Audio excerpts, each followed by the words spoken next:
This gut-level memory operates in all of our relationships, but it shapes us in profound ways in our most important relationships, what psychologists call attachment relationships.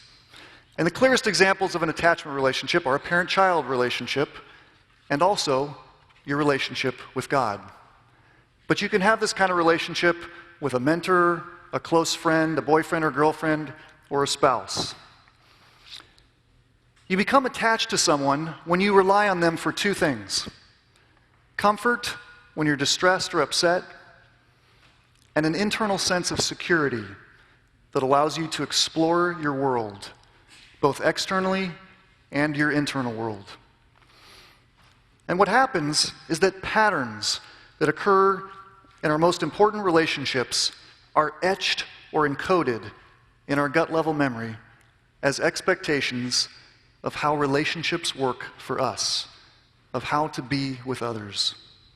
And these memories function as attachment filters that shape how we experience and relate to others, and how we experience and relate to God. You know, toward the end of my college years, when I was at Biola, I started to open up more to God. And as I did that, I began to realize how my experiences in some of my important relationships affected my relationship with God. And there was one day in particular, I remember that I was praying, and I realized as I was praying that I had this deep feeling, deep in my gut, that I needed to hurry up my prayer and finish, as if God was going to leave and had somewhere more important to go. And it's not difficult to connect the dots between that experience of God and some experiences that I had with some of the important relationships in my life. Now, that wasn't the ending point of my journey with God, but it was a starting point of realizing what I really believed about God deep in my gut.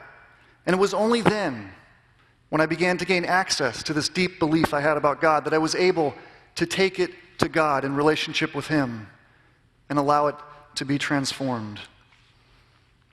And so I ask you, what do you really believe about God? When you imagine God thinking about you, what do you assume God feels when you come to mind? I would encourage you to spend some time in these next few days reflecting on your gut-level beliefs about God and how they connect to experiences you've had in your closest relationships. But you know, regardless of your background, regardless of your starting point, there is so much of God's love waiting for each one of you that you will spend a lifetime discovering it.